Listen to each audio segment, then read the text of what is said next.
Let's do it. Let's rock.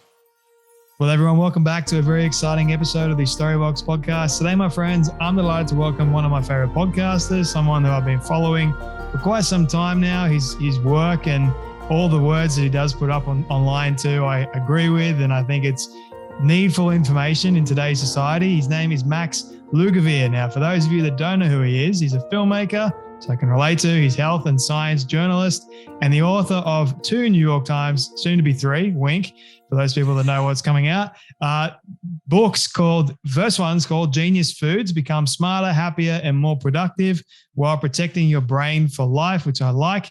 Is published in 8 languages around the globe. He's also the host of the #1 health podcast, The Genius Life.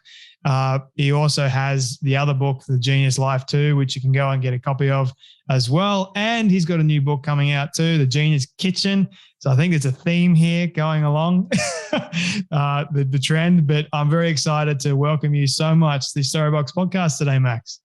Thank you so much for having me. It's a real honor to be here. And yeah, man, I love that we both have the film nerddom in common, because I started out actually as a filmmaker in college, and that led to me actually becoming a journalist as a college graduate. That my decision to major in film, and to this day, I'm actually still working on my debut film as a filmmaker, which I believe is probably going to be out at some point, if not this year, next year. And I've been working on it for 7 years at this point.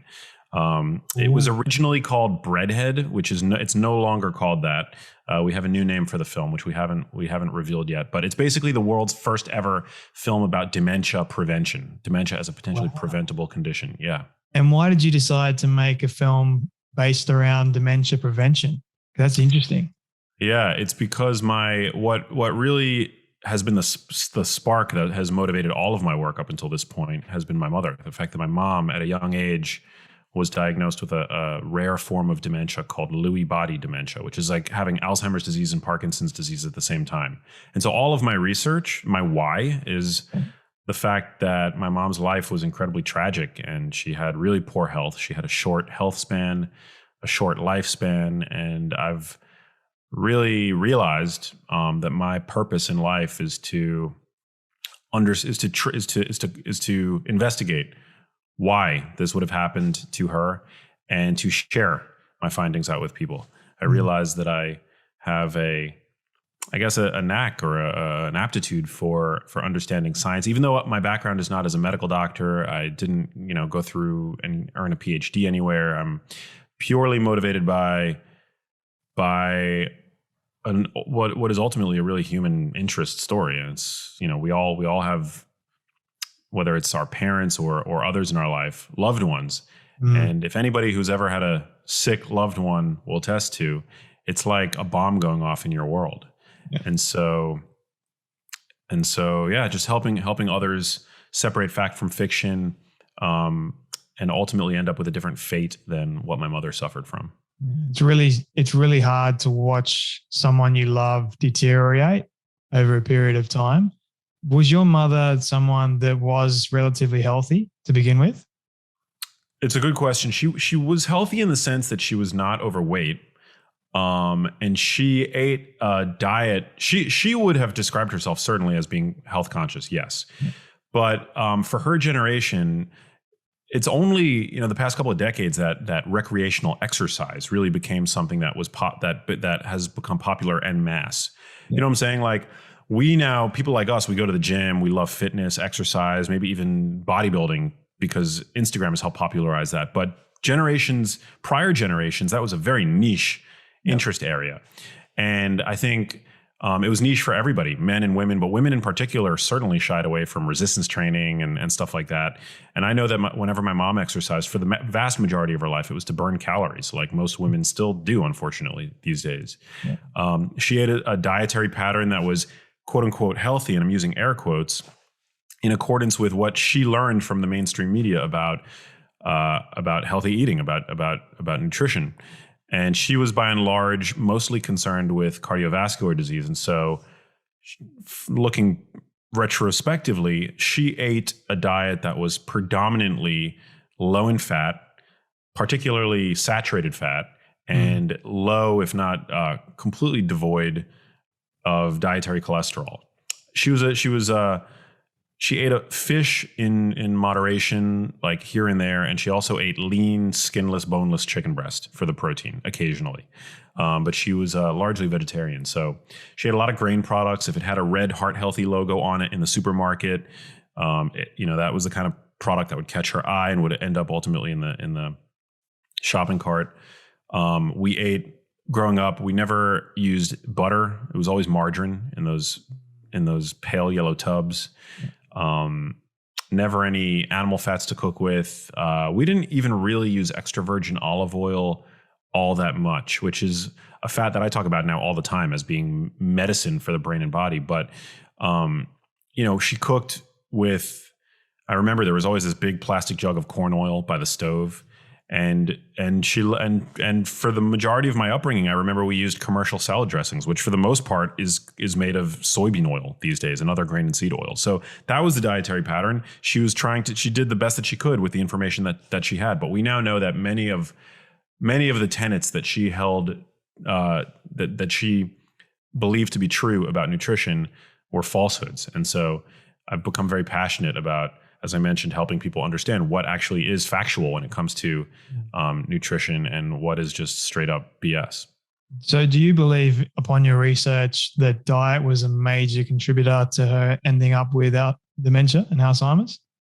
I think it's multiple factors. I think that I think that diet played a role. My hypothesis is that had she had a diet that was more balanced, had less refined grain in it, had less of these unhealthy grain and seed oils in it, and had a broader array of animal-derived nutrients, I think that she would have fared better.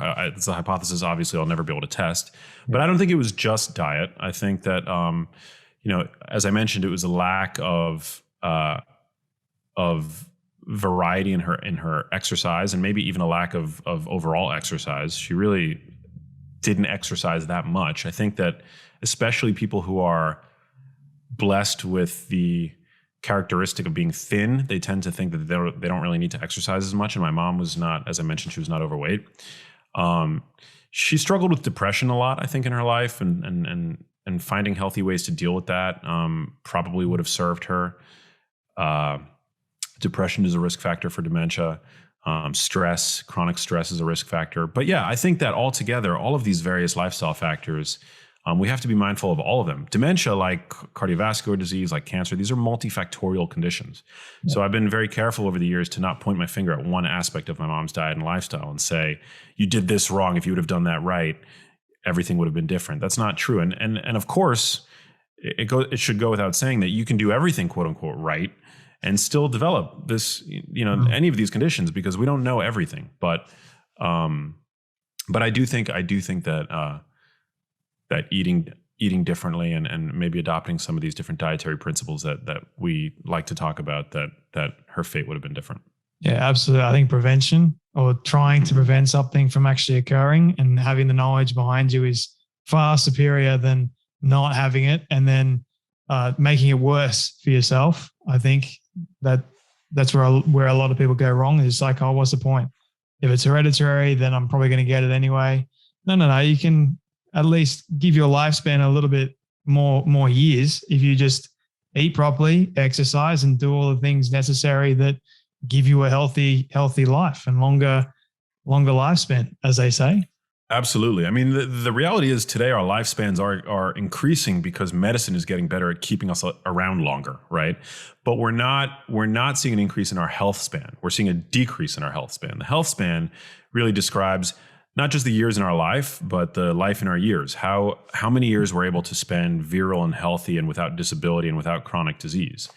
And that's shrinking for many of us. Many of us are spending an inordinate amount of time in our later years taking pharmaceuticals, frail and disabled and lonely and struggling with depression and things like that, which is definitely not how I want to spend my later years. So it's about extending both. It's about extending both our lifespans and our health spans. Yeah. Why is our health span dramatically decreasing if we've got like so many available drugs and medications at our beck and call to sort of keep us quite healthy? Because health, it's like people, heart disease is not caused by a statin deficit. Alzheimer's disease is not caused by a Namenda deficit, which is Namenda is one of the more commonly prescribed drugs to treat dementia. We're sick because we're eating aberrant diets that are not biologically appropriate for the human animal. 60% of the calories that we consume these days come from what are called ultra-processed foods. And these foods, make no mistake, are at the foundation of the obesity epidemic. Mm-hmm. And whether or not a person is obese or overweight, these are the kinds of foods that drive metabolic illness. And many people, of course, will see their waistlines expand. But today, 9 in 10 adults have some component of the metabolic syndrome. And so these symptoms can occur invisibly. My mom, she was of normal weight, but her blood sugar could have perhaps been elevated, her fasting blood sugar. Her A1C could have been higher than it should have been. She could have had elevated inflammatory markers. She could have shown an inflammatory lipid phenotype, which it's not good. She could have had low HDL, which wouldn't be surprising given her avoidance of higher fat foods, and in particular higher foods that contain saturated fat. So that is to say that being a normal weight is not necessarily an indicator of health, just like not having a disease is not necessarily an indicator of health, right? Like health is much more than just not having a diagnosis. Health is, do you feel good? Are you digesting your food properly? Are you going to the bathroom at least once a day? Are you able to navigate the world and feel robust and strong and flexible and pick something up off the floor? Are you able to pick yourself up off the floor? Are you able to hang from a bar? I mean, these are all, I think, really important indicators of health that few people talk about. It's not just that you don't have any prescription drugs in your medicine cabinet. It's, are you robust as an organism? Are you resilient in the face of emotional stress, in the face of physical stress, in the face of pathogenic threat? We've seen over the past 2 years that many modern humans were simply unprepared for a rogue pathogen to come out and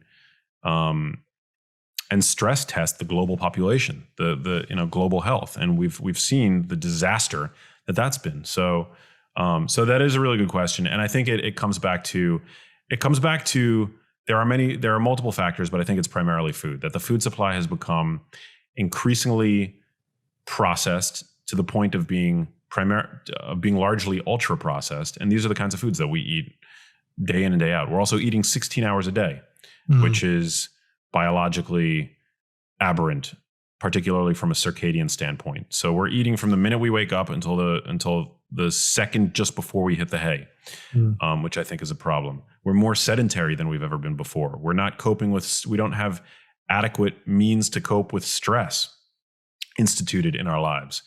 Many of us are underslept. I forget the statistics now, but so many of us are, sleeping for inadequate duration, right? Like we're not getting adequate sleep, and when we are getting adequate sleep, our sleep quality isn't what it should be because we live in cities, and so light pollution is a massive problem, and we know that even low intensity light can impair next day cognitive function. So there are all these factors, and they all contribute. It's like I said this in Genius Foods, that the modern world is like the Hunger Games, and your brain is thrust into battle as the unwitting combatant, weaponless. And so today, that to me is like what the real responsibility that we have is to try to do better, to try to hack the environment, to be more akin to the environment in which our brains and our bodies evolved. Because today it's become far removed from that, and we're suffering as a result.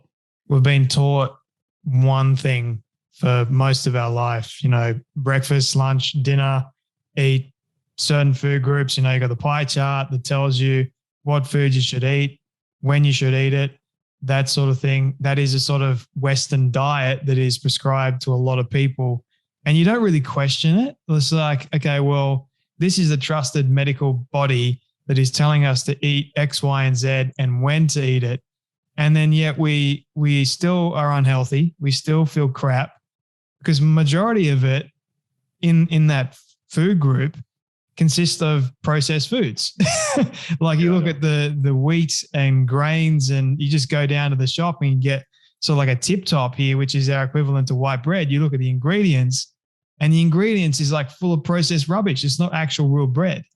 And there's other contributing factors I know, but then you also mentioned sleep, how we're not getting enough sleep. And I've noticed that my sleep has somewhat declined over the course of my life. I used to be great at sleeping, but the more stress you have, the more I've noticed if I eat junk food, then I don't sleep as well the night before. And it just affects the gut, affects the immune system, affects the whole thing.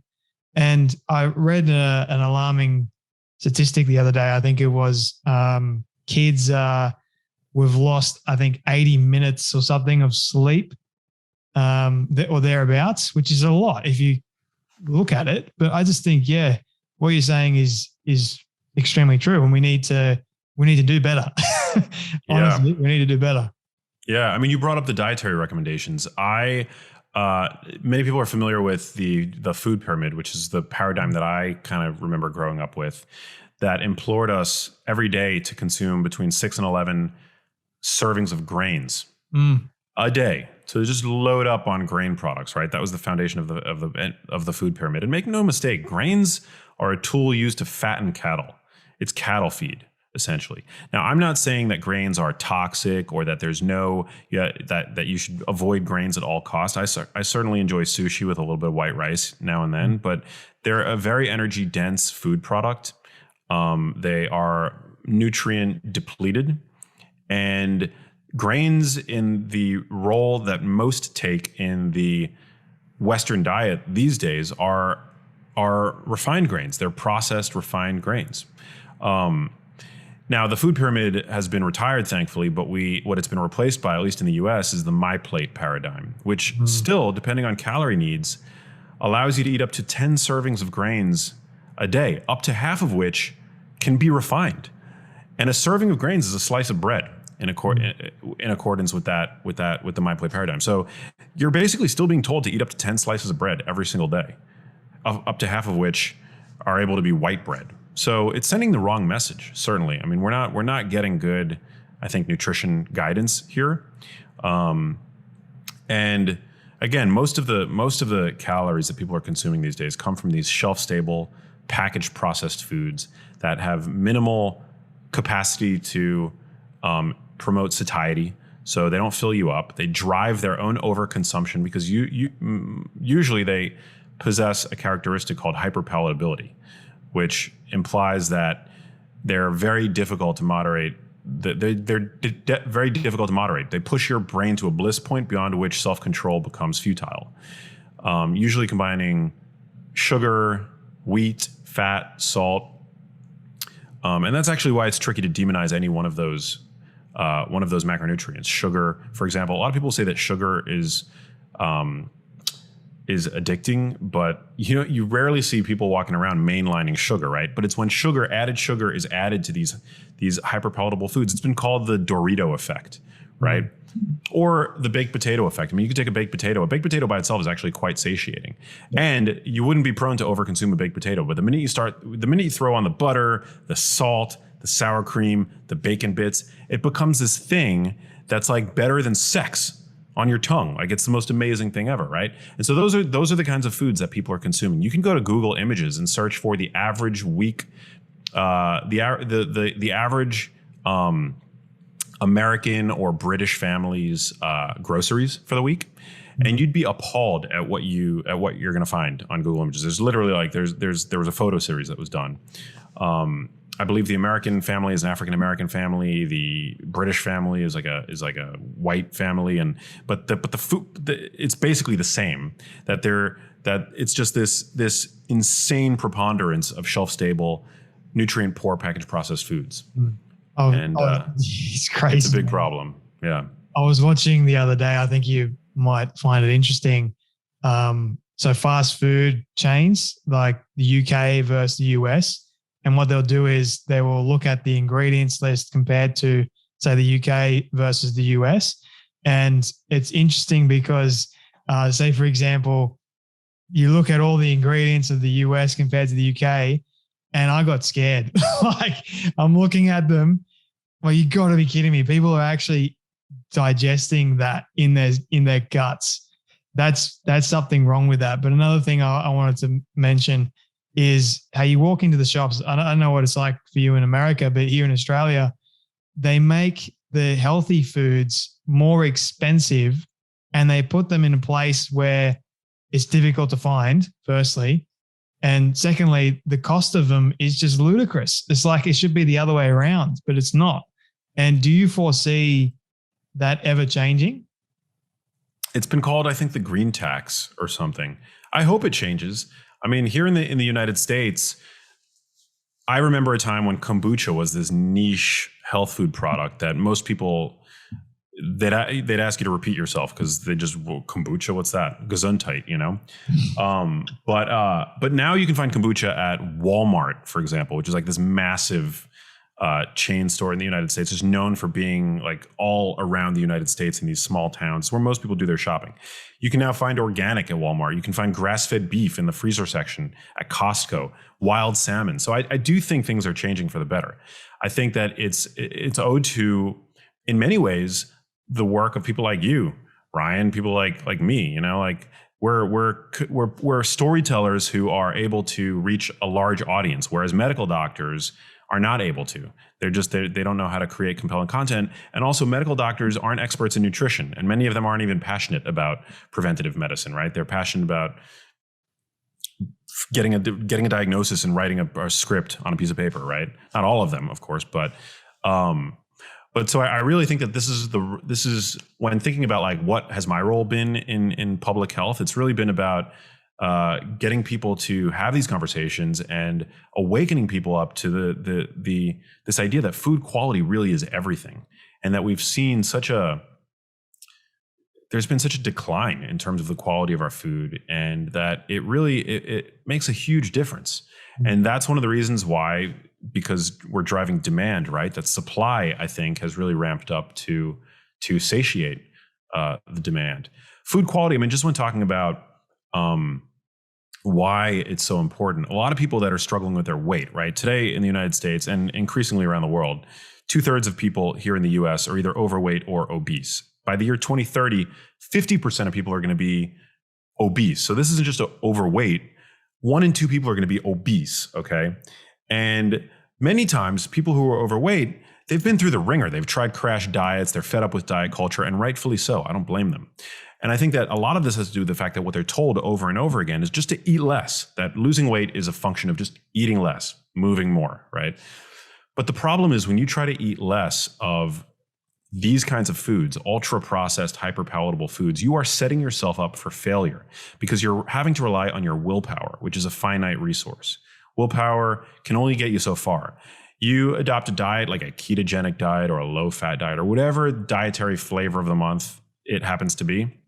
Maybe you'll be able to stick with it for a few days, a week, a month, but inevitably it's not going to be something that you're going to be able to sustain if all you're doing is trying to eat less of whatever the food is that you were already eating that got you overweight to begin with, right? Which for most overweight people, by and large, it's this preponderance of ultra-processed foods. But what they've shown in a really brilliant study that came out in 2018, funded by the National Institutes of Health, is that by just changing the quality of your food, it enables you to eat to satiety. So eat to a point where you feel like you're full and you're satiated by your food, which is what everybody wants, right? You don't want to walk away from the dinner table hungry. Nobody does. I don't want that. If you're lean, overweight, nobody wants that. And what they showed was that by increasing the quality of the food, meaning by eating primarily minimally processed foods, not these ultra-processed packaged shelf-stable foods, subjects were able to effortlessly come in at a calorie deficit of about 300 calories. Conversely, when they were given these ultra processed foods to consume to satiety, they ate a 500 calorie surplus. If you eat 500 calories every single day for a week, that's a pound of fat gain every single week, right? And that 800 calorie swing was determined purely by the quality of the food that they were eating. So that's why I try to tell people to think about food quality first. Don't try to put the cart before the horse by just eating less of what it is that you're already eating. Try to increase the food quality.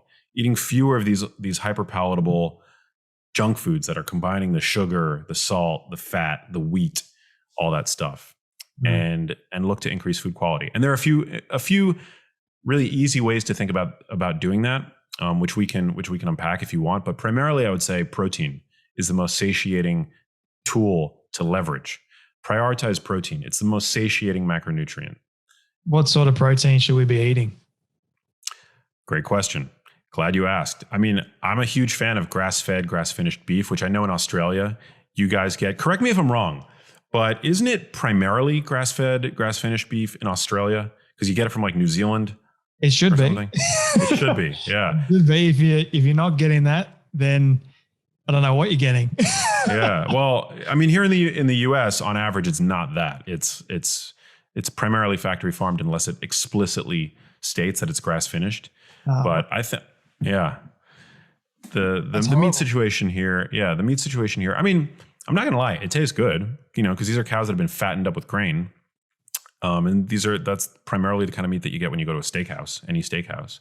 But grass finished beef is, in my estimation, a total cognitive health food. It's loaded with micronutrients like vitamin E, creatine, which supports brain energy metabolism.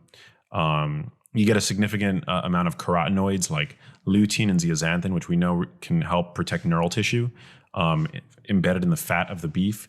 And of course, protein. Animal protein is, we can't underappreciate the value that high quality, highly digestible animal protein has for the aging individual. It becomes increasingly difficult to grow and maintain mass, lean mass as we get older. And the ability to exercise, the ability to stay mobile and to move about the world is crucially important when it comes to, of course, cardiovascular health, but brain health. Absolutely. And so insofar as protein has this ability to grow and maintain lean mass, I think it's very important to make sure that we're keeping our protein up. Also, as people age, they develop anabolic resistance. So protein is one way to sort of circumvent that by making sure that you're getting a constant stream of high quality protein on a daily basis. What would you say to those people that say, look, if you have too much beef, or if you have beef on, say, a daily basis, that affects your heart, your arteries, all those areas, and they'll basically say, look, beef isn't good for you. It contributes to X, Y, and Z of negative health rather than positive health. So get your protein from other sources. So what would you say to those sort of people? Yeah, it's a good question. I'm not of the mindset that eating excessively fatty meat is good for us, especially for people who are genetically prone to Alzheimer's disease. There tends to be a predisposition for hypercholesterolemia, which eating an excessive amount of saturated fat can no doubt exacerbate. So I am of the opinion that generally I think that leaner is better for you with regard to red meat. Also, it's and I do enjoy a ribeye now and then. So just to be completely transparent and to disclose my own biases, like I enjoy red meat, and I occasionally will enjoy a fattier cut. But cows are a man-made creation, and they're the fattiest that they've ever been throughout the historical life of the cow, right? The animal that we call a cow. If you compare cows to wild game is incredibly lean. For example, kangaroo meat is incredibly lean. And even if you compare a grain-finished cow to a grass-finished cow, a grass-finished cow is much leaner than a grain-fed cow. So to me, the fact that when a cow is fed its biologically appropriate diet, it has less fat, less saturated fat. To me, that tells me something about the relative ratio and proportion of fat that we're meant to have in the diet, right? Certainly some populations do seemingly thrive on very high animal fat diets. But that being said, I think that the benefits of eating beef outweigh any risks because, again, beef is it's a pristine source of protein, a wonderful source of myriad other micronutrients, zinc. We didn't even talk about zinc, iron, vitamin B12, and with every food, there's a risk and a benefit, right? With every food, with kale, right? Like kale, depending on where it's grown, can absorb thallium from the ground, right? Chocolate is by and large a health food with regard to all of the evidence that I've reviewed on dark chocolate, but chocolate can harbor heavy metals like lead and cadmium. So every food has, there's a downside to every food, right? But at the end of the day, we have to weigh do the benefits outweigh the risks, right? Fish is another fantastic example, right? Our oceans are increasingly polluted. We now see that fish from what were formerly pristine oceans now are contaminated with microplastics. Many harbor heavy metals like methyl mercury. When we look observationally with observational population level evidence, we see that the benefits of eating fish outweigh the risks. The people who eat more fish seem to have better cognitive function. Their offspring seem to have better cognitive function. They seem to be protected against conditions like Alzheimer's disease and dementia. So we always have to be thinking in terms of benefits versus risks. And with regard to beef, I think that the benefits outweigh the risks. And it tastes great. and they taste great. Yeah. There was a really interesting study that came out of Deakin University, which is in Australia. They have a food and mood center there, which is amazing. They're doing a lot of really great research, seminal work on nutritional psychiatry, so the role that food plays in mood. And what they found was that, I believe in Australia, the national recommendations are 3 to 4 servings of beef a week, something like that. Something like that, yeah. Yeah. I believe that's it. And what they found was that women who did not consume that, either they consumed less than that, too little, or they consumed too much, they were at twice the risk of having a major mood disorder.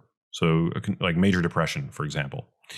And so too little, they seem to have increased risk, and too much, they seem to have increased risk. So it seemed that some is better than none, right? That there's like a U-shaped curve, which there seems to be for everything, right? Everything that's good for us. Something that's good for us doesn't mean that like you can have too much of a good thing. And so I thought that was a very interesting study. And also what strengthened that relationship is that they didn't see that relationship for any other animal protein source. They didn't see it for pork. They didn't see it for chicken. It was just beef. And we know that beef is rich in nutrients that are beneficial to the brain. Have you looked at the study where if you say you're eating at the dinner table with the family, you're actually having conversation, you're eating a meal, it actually helps digestion a lot more? Have you looked at that study? I haven't looked at that study, but it makes sense. It makes perfect sense to me. Yeah, that was talking about the connection that you have with individuals and how you become happier, and then it releases these hormones to stimulate digestion a lot quicker. And I was looking at that and I'm like, yeah, that makes a lot of sense. And especially because I need a little bit more time with beef, it would make sense for me to, sit down and have a great conversation over a good meal, including beef. And it just helped a lot better. But that study that you mentioned from Deakin just sort of sparked that, memory for me. But interesting. Yeah, they're doing a lot of cool work over there. They also, they published the SMILES trial, which is a really great randomized controlled trial. It's the first trial that ever used a dietary intervention to treat major depression. Wow. Which is again, a seminal piece of work. Yeah. If you ever have the opportunity, you should check out, the researcher there is Felice Jacka. So she lives in your neck of the woods. And go Australians. Yeah. Go Australians. She's one of the leading researchers, most widely cited, frequently cited researchers in the field of nutritional psychiatry. Oh, this is fascinating stuff, man. I'm curious. Have you had kangaroo before? I've never had kangaroo. Is that a widely consumed meat there? Not for me. It's not. Oh.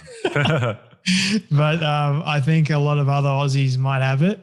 I don't know. Like, I don't see it in the shops where I go, but I was just curious if you've ever had it. But you're right, it is a leaner meat. Anyway, I digress. You got this new book coming out, man, Genius Kitchen. You talk about you got 100 recipes, I believe, in there. How hard was it for you to create or come up with 100 recipes for this book that you classed as basically genius foods? Yeah. Well, I actually have a copy of the book right here, which is cool because I just got it. I just got it 2 days ago. So I'm still getting used to seeing myself on the cover. I'm a little self-conscious about it, but yeah, no, I'm super excited. It was, it wasn't easy, but these are recipes that I've amassed over the past 10 years of setting out, learning to cook. And obviously with Instagram, I've become, I've dipped my toe into this world of creating a lot more food content. But ultimately, what got me to start cooking more was when my mom got sick. It was so important for her that we would routinely have family dinners with the whole crew. And when my mom's dementia started to progress, being in the kitchen really became kind of a danger. She really couldn't, at that point, tend to an open flame. Handling a knife wasn't something that, we wanted her to, we just wanted to minimize risk, right? And so to keep that family tradition going, that's why I started to cook for my mom. I started to cook for my brothers. And also, the more I would learn about nutrition, the more I would integrate my learnings into the meals that I would cook for them. And so I got really good at cooking foods like wild salmon, grass-fed beef, various egg dishes. I also, making vegetables delicious is something that's really important. I think I think men in particular, I'm just going to go out on a limb and say, I think most men in particular have an aversion to vegetables. And that's because it's just so hard to make them like really delicious. Either they're under seasoned. Most veggie dishes you get are just underwhelming. They're not cooked properly or long enough. And so I wanted to feed my mom and I want to feed my brothers delicious foods. And so it took many years of trial and error, but over the years, I've amassed a collection of recipes that I'm super proud of that are really delicious. And I love eating vegetables. I think vegetables can be made to taste delicious, and not necessarily by processing them into a fake meat-like product, but making them just, knowing how to cook vegetables the way that vegetables ought to be cooked. Same with meat. Also, there are a lot of really great kitchen hacks that I talk about in the new book, Genius Kitchen, that can help people economize in a really effective way. So for example, if buying the most pristine beef, for example, is off limits to you, you can buy cheaper cuts if you know how to cook them properly, because cheaper cuts, they tend to have a lot more connective tissue, a lot more collagen. They tend to be a lot tougher, but all you got to do is cook them low and slow. And you can take even the cheapest cut of beef and make it really tender, and almost like a pulled, give it like a pulled beef quality. And low and slow. It's crucially important.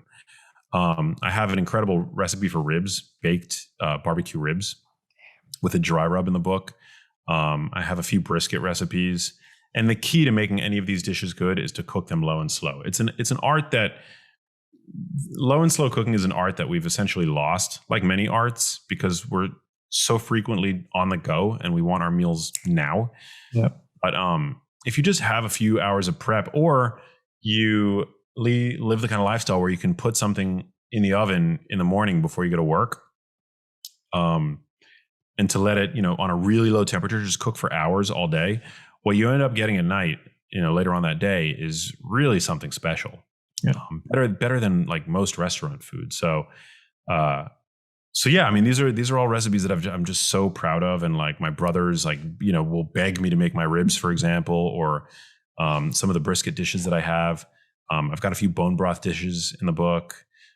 One of my favorite dishes is actually, growing up in New York City, I routinely would go to these pizza places, these like mom and pop pizza shops, and they would have Jamaican beef patties. Wow. You ever had a Jamaican beef patty? No. So it's like this thing that's like, it's very common to buy, or at least it was back when I was growing up, in pizza shops in New York City. And they're so tasty, but God knows what they were made with. Unhealthy oils, trans fats, refined wheat flour, who knows? But I've completely recreated the flavor of the Jamaican beef patty, and I call it a pattyless Jamaican beef patty. And I use Nutritional yeast, which is this product that vegans are familiar with, but not enough omnivores know about how amazing nutritional yeast is. And so nutritional yeast gives it sort of like the patty texture and flavor. It's got this really delicious, flavor enhancing, like umami vibe to it. And it's one of my favorite dishes. I could eat that all day. And it uses ground beef, which, you know, I like to use grass-finished ground beef, and all super healthy ingredients. Like all the recipes in my book, I've picked ingredients that are very nutrient dense, found in most supermarkets, don't cost an arm and a leg, highly accessible. That's like the whole thing for me, is I want people no matter where they are in the world to be able to create these recipes. Man, that nutritional yeast is a godsend. Like some of the best stuff ever. It makes pretty much anything bad taste good.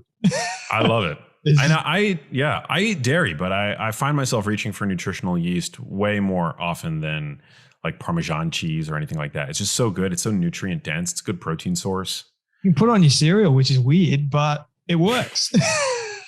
Okay, that I've never heard of. You put it on your cereal. Maybe that's just me. I'm just a weird flavor dude. Like my taste buds, man, would shock you. The things that I'd Interesting.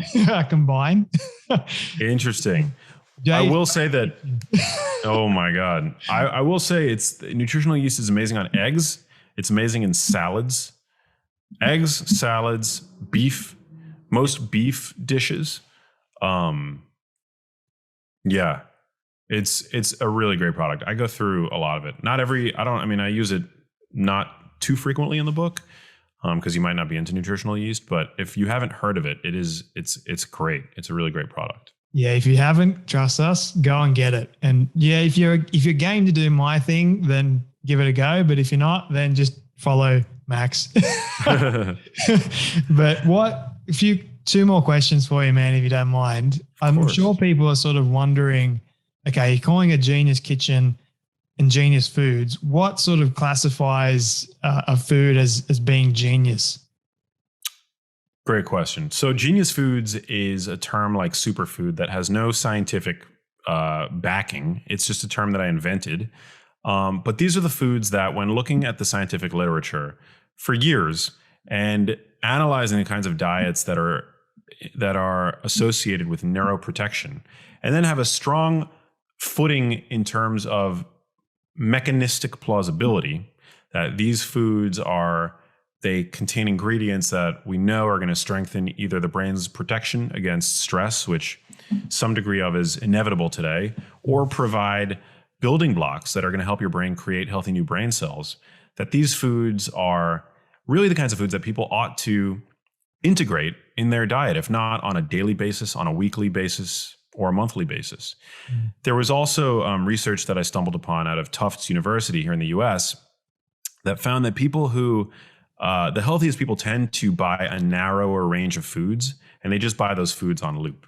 You know, so there's this dogma, I think, within the nutritional orthodoxy that all foods fit, all foods are, everything in moderation. Just eat everything in moderation. But the science shows that people who adhere more closely to that advice tend to eat more junk food. Yep. They drink more sugar sweetened beverages. They eat more dessert products. And so I was like, all right, I'm gonna do my own meta-analysis if you will, and find the foods that if people were to just buy on loop, you can base your whole diet around these 10 genius foods, then you're going to be very well served. They're foundational in terms of the Mediterranean dietary pattern, adoption of which is associated with robust risk reduction for Alzheimer's disease and other forms of dementia. They provide myriad important brain supportive micronutrients. They make sense from an evolutionary and ancestral lens, which I think is really important, and not something that is often considered within the medical literature at large, right? Like, for like the fact that like people somehow have this belief that grains are essential for human health makes no sense, right? It doesn't make any sense. Like, yeah, our Paleolithic ancestors probably had access to some degree of grain, and they certainly ate tubers, but their diets were by and large loaded with fiber, and they weren't eating all the time, and they certainly weren't eating the refined processed grains that most humans are today, right? So these are the foods, the 10 foods, and just to list a few of them off, they're really easy to find foods: avocados, grass-fed beef, eggs, berries, dark chocolate, wild salmon, extra virgin olive oil. Those are the foods that most dishes focus on. They have one genius food taking center stage, whether it's, and many of them have multiple, but whether it's extra virgin olive oil, like I have a recipe for an extra virgin olive oil ice cream in the book, which is insane. Yeah, it's insane. It's like if you, I mean, it's got a vanilla vibe to it, but if you can imagine a sort of vanilla extra virgin olive oil hybrid, it's really good. I also have an extra virgin olive oil cake in there, which is amazing. All grain-free, gluten-free, and lower in carbohydrates. No sugar, no added sugar. You're a bloody genius. Yeah. I mean, that's the thing, man, because people we have this weird vision of what the Mediterranean diet is supposed to look like, right? But when you go to the Mediterranean and you go to a kitchen of just, your average person who has a more traditional lifestyle in any of those countries that would be considered in proximity to the Mediterranean, you see that extra virgin olive oil is the only oil that they're using. They're not using any corn oil, canola oil, soybean oil, any of these crap oils that we've been told for decades at this point to adopt, right? They cook more simply. They use fewer ingredients, but there's a focus on quality. So those are all the kinds of learnings that I've tried to integrate into my recommendations, and yeah, I think people are really going to like them. Well done, man. Honestly, congratulations on creating something like this for people. Where do you want them to get a copy of it and connect with you, learn more about the amazing work that you're doing before I ask you the final question? Oh man, thank you, Ryan. Well, people can go pick it up at geniuskitchenbook.com, which is where they'll find links to all the different stores, but they can ultimately find it at whatever their bookstore is of choice. Love supporting local bookstores. I'm pretty active on Instagram at Max Lugavere, and that's spelled Lugavere. And as you mentioned earlier, I also host my own podcast, which is called The Genius Life. Amazing. I'll make sure everyone knows where to find you and get a copy of your new book. Max, this is my all-time favorite question that I ask everyone at the end of all my conversations. It's a hypothetical one, but I want you to imagine with me for a moment that you've been able to reach the age of 100. All your friends and your family have decided to put together a film for you of everything you've ever said and everything you've ever done. Don't ask me how in the world they got it all. We'll call it magic for the sake of argument. You're a filmmaker, so I think you might appreciate this, but they've been able to get it and show it to you on your 100th birthday. What do you want that film to say and to show about your life? Oh, man.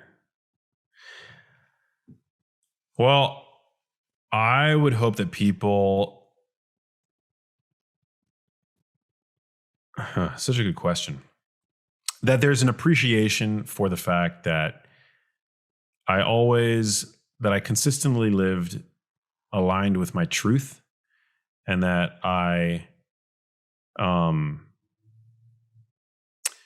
that I've always acted in accordance with my values, that I never strayed from those values, that I was always honest and transparent in my objectives, and that I always had, that I lived honestly, and that I always had impacting in some way, making an impact for the greater good in some way at the core of what it was that I was doing with my life. My work is very much about, I love what I do. I wake up every day and I'm excited and I have a lot of fun doing what I do. But at the end of the day, my hope really is to help people get healthier. Because I know that so many of us are struggling with our health. And the fact that my mom is as I mentioned, the person in my life who serves as my North Star. I mean, it's just the most, it's like honesty is the only option that I have. And so I just hope that people see that, I mean,